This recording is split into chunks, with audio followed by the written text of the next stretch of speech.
Here we are into the middle of this little ravine. Now I'm going to point out a little feature, and I remember the landscape very well before there were trees here. So there was a bridge of sorts here, where the ditch was on this side of the drain here, and then it became a ditch on the opposite side. So yeah, so this was grass up to that verge, and on this side we had the drain to the right, but it looks like the drain has overflowed. It's become blocked.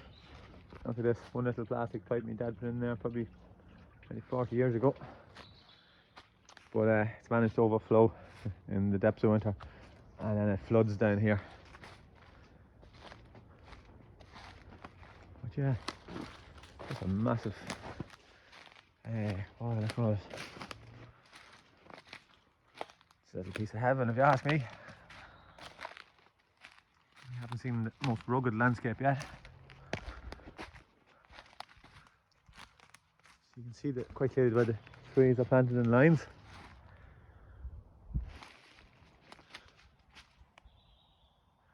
Some more dead, broken trees, blown down, wind, disease, combination of all things, any amount of firewood. And then you see up there that the brambles take over again. So brambles don't really like growing under oak for whatever reason. But they're slowly creeping down this way. So this is the top, this is the plateau before we get to the edge of where it gets really steep. Excuse me, sniffles. It's quite fresh out today. It's about probably 5 or 6 degrees at the minute. Sun is just starting to set in the distance there. It's quite pretty. Yeah, you can see the landscape. So this is all oak. All around us on the far side of that, you can see where the terrain suddenly changes to it's green grass. The far side, there's that was the second field, and that's all planted in ash. And it's quite open, quite like walking around a lawn, just a lot of trees planted on it. Yeah. We walk down further in here. Again, this is that drain that divides the plot in two. A lovely place to set up camp here. Little hideaway. Escape from the rest of the world.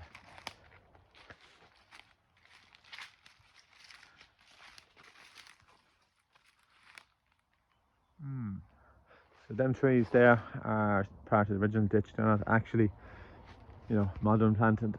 They are there from as long as whenever the land was bought.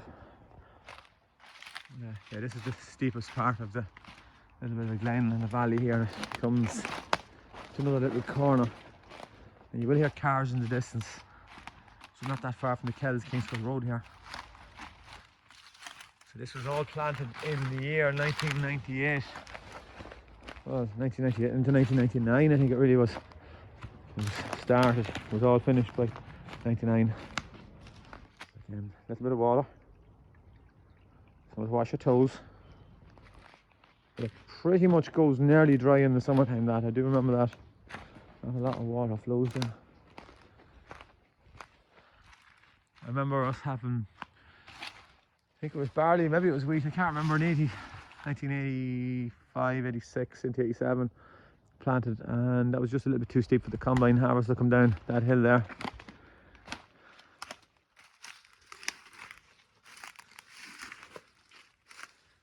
It's tricky enough to walk through because the brambles are starting to take over here. Good few dead trees like this. Ooh, snap off. No problem getting a campfire going here anyway, that's for sure. I was going to set the whole place on fire. Alright.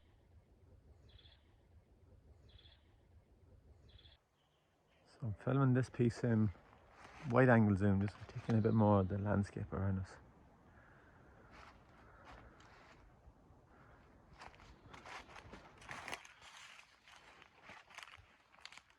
This would be a beautiful place. I'm looking for someone to hide, just to spend a life living off grid. People talk about why not try it? No internet, no electricity, food. Might have to make a trip to Aldi, but yeah, we could hunt rabbits, We definitely live on the berries of the brambles in the autumn months. Not much else fruit around here, so maybe a few acorns off the oak trees. Not sure how much nutrition be in them, but that'd be an interesting spot there. Construct a cabin, wouldn't it? Use them uprights there. Use the trees that are already growing as the foundations, as the pillars for the building. We can go over here. Could be a little bit wider. How big are we going to go? Yeah. This would be an interesting place, wouldn't it?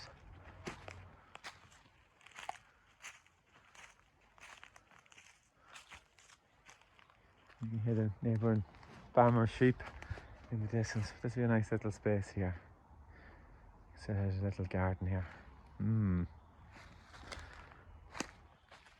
your solar panels.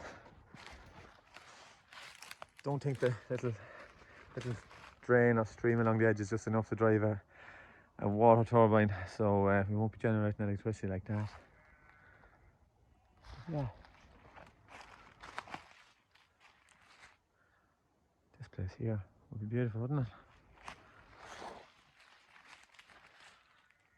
Watch the sunset through the trees in the distance. We'll zoom in on that a little bit.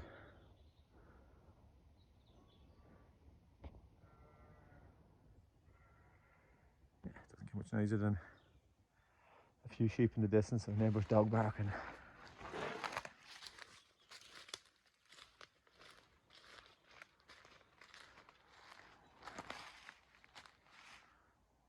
Very interesting. I think my son went camping here a few years ago. I'm not sure exactly where he stayed, but himself and his friends decided to stay a night. I'd say it's about, Jesus, I'm not say 7 or 8 years ago.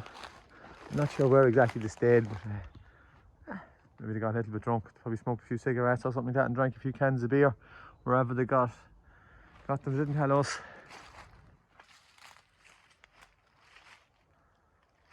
Yeah, that's interesting. Now I'm going to cross out into the far side. We're going to what was the second field here, so crossing the little stream. It's quite small.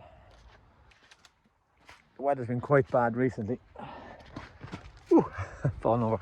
But yeah, I'm sure there's times that drain could be near full. It's going with the mosses there. It probably doesn't get too deep. But yeah, you can see. This is all into ash forest. Hope I don't fall over. Fuck. Yeah, I nearly fell. So right here we get green grass. It's like a lawn. We'll come back in the oak over that side. Oh yeah.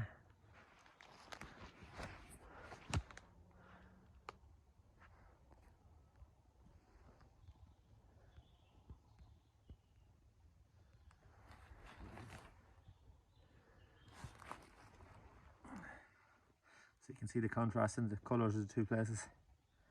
Just purely one being oak, one being ash. So the ash generally has. So we're getting the sunset through the trees here. It's a lovely time to just take a nice scan around. A lovely little plateau within the forest, and the edge of the ash meets the oak.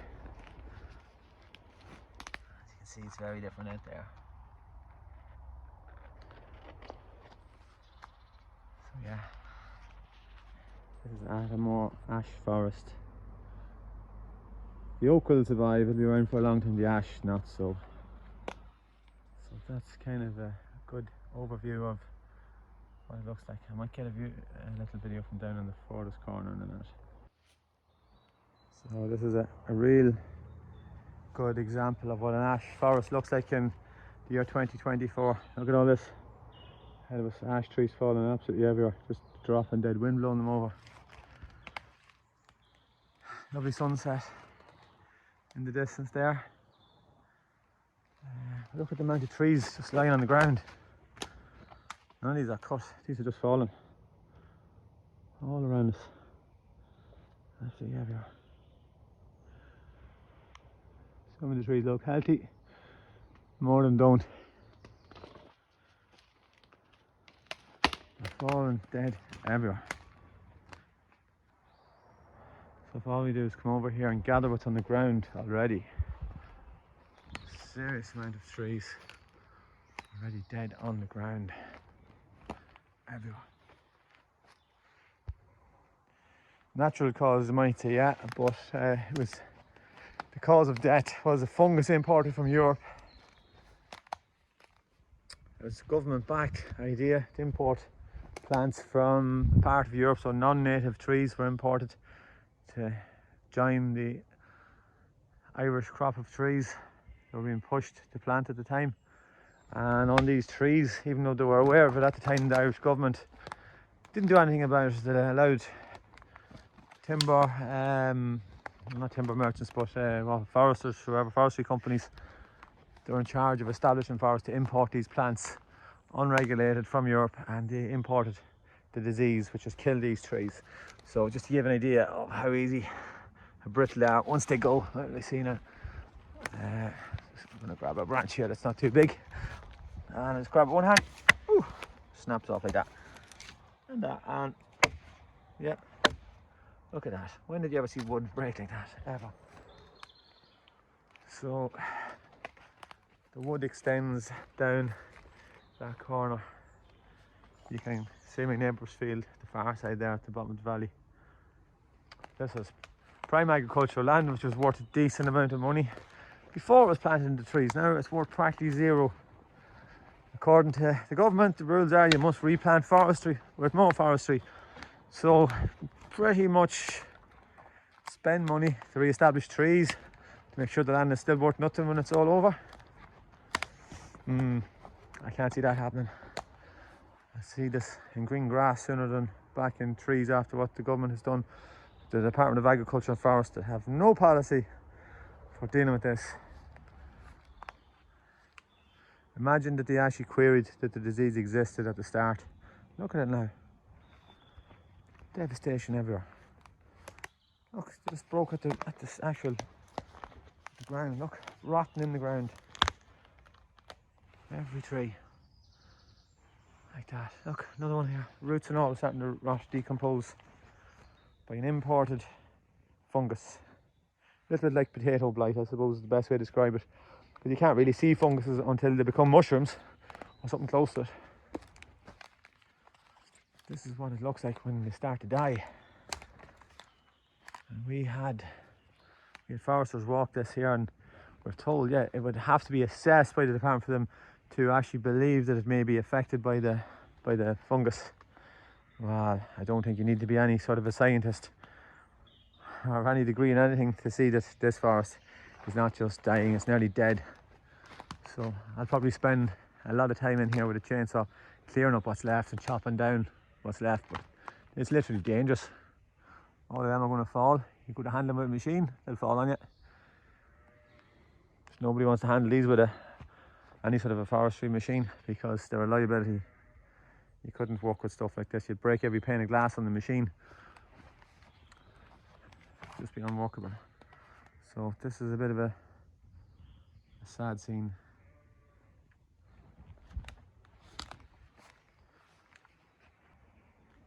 So more scenes of ash forest. There's no mix here, it's only ash.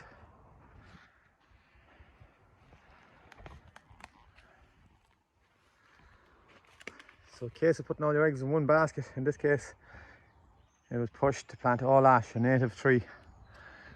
Got to the point where there wasn't enough trees to supply the market.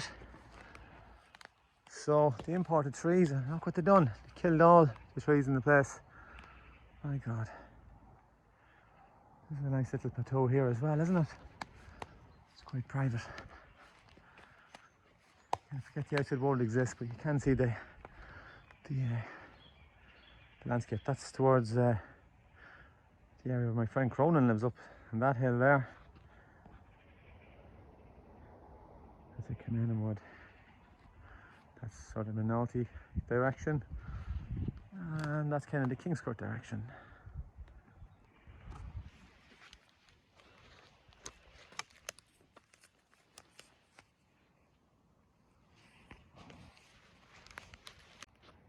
Just to give you some concept of what it looks like when the brambles take over. It's very hard to even walk through this. And we just turn the camera through it. The grass is still growing, but slowly spreading. You can see the difference in green versus this wilderness of brambles. Yeah. One to fall over in there. So it's still only the end of February, so we haven't seen any leaves come out, but I'm very curious to see what actually grows in this forest this year, because it's been massively accelerated. The rate of disease in the trees looks to be massive this year compared to last year. About 4 years ago, it's very hard to tell if it was even here. 5 years ago, yeah, you were going around looking for signs, but now it's just utter devastation. Dead trees everywhere. Wow. A flock of birds passing overhead right now.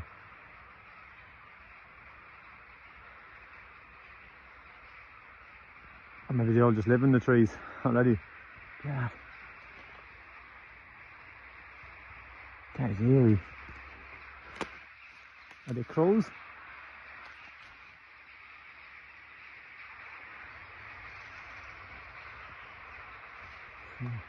This is the landscape at the back. That's the soundtrack. Just after 6 p.m. end of February 2024.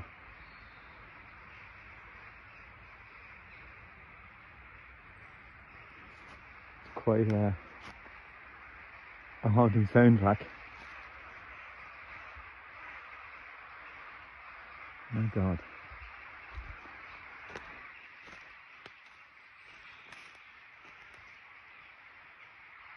That must be the equivalent of the crows going to the pub. They're all having a chat.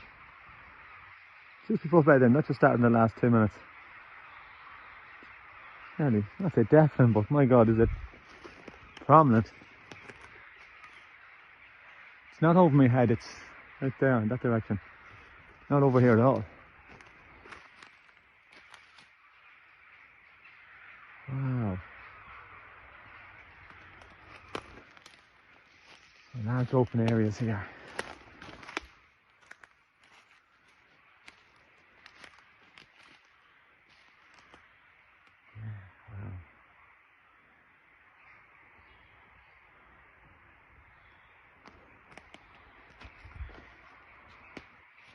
It's getting kind of dark. It's time to go home. Tea time. I have to say I've enjoyed walking the oak. The oak has been inspiring. The ash. It's a little bit sad to say the least.